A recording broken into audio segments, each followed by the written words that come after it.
मुंबईतल्याच गणेश गल्लीतील मुंबईच्या राजाची प्राणप्रतिष्ठा संपन्न झाली। यंदा मंडळाचं 98वं वर्ष आहे।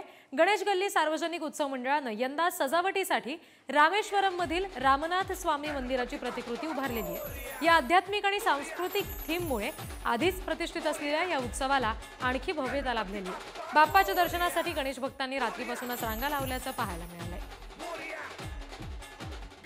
प्रतिनिधी पद्मेश पवार या ठिकाणाहून आपल्याशी जोडले गेलेले आहेत, त्यांच्याशी आपण बोलणार आहोत।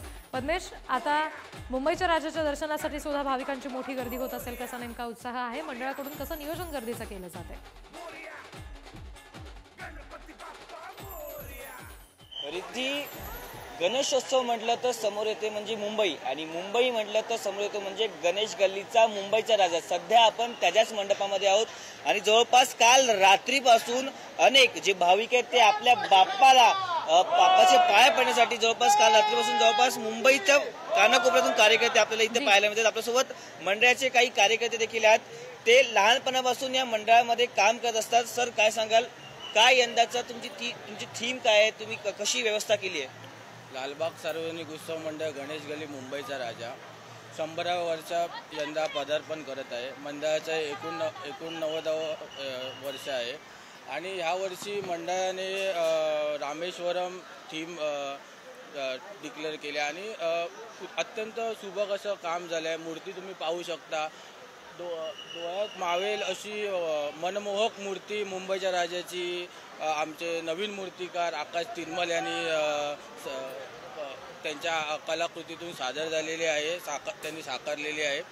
खूप छान वाटते। आज सकाळीच आमचे खजिनदार नांचे यांनी सहपत्नी आपल्या मुंबईच्या राजाच्या मूर्तीची प्राणप्रतिष्ठा स्थापना केली आणि तुम्ही बघू शकता भक्तांची एवढी गर्दी, एवढा आनंद उत्सव साजरा आहे आणि एक शिस्तबद्ध मंडळ तुम्हाला कुठेही इथे धक्काबुक्की किंवा कोणत्याही प्रकारचा असा अतिउत्साहीपणा आमच्या कार्यकर्त्यांमध्ये दिसणार नाही। एक शिस्तबद्ध उत्सव काय असतो हे खरं तर मुंबईच्या राजाच्या कार्यकर्त्यांनी दाखवून दिलंय आणि यापुढे ते तसाच उत्सव साजरा करतात। सर, काय सांगाल, पद्मेश, या ठिकाणी अनेक भाविक सुद्धा आलेले असतील, तर या भाविकांची सुद्धा आपल्याला बोलता येईल का? त्यांच्या नेमक्या भावना काय आहेत हे जाणून घेता येईल का? नक्कीच तिथे आपण जर पाहू शकतो की अनेक भाविक इथे आल्याचं आपल्याला पाहायला मिळते। दादा, काय सांगाल, कुठून आलात तुम्ही? आम्ही डोंबिवलीवरून। दरवर्षी येता का तुम्ही? दरवर्षी येतोय। काय बोलतोस? बोल गणपती। इथे पहिल्यांदा आलास का? दरवर्षी येतो। आपण जर पाहिलं तर काही भाविक आपल्यासोबत आहेत। मॅडम, काय सांगाल, कुठून आलात? डोंबिवली। पहिलेच वर्ष? नाही, तिसरं वर्ष। कधी रात्रीपासून चालू केली का लाईन? नाही, सकाळी आलो तिकडे लालबागच्या राजाचे दर्शन करून येते। अच्छा, आपण जर पाहिलं तर अनेक लालबाग परिसर पाहिला तर अनेक इथे मंडप आहेत, अनेक गणेश बाप्पा इथे बसतात।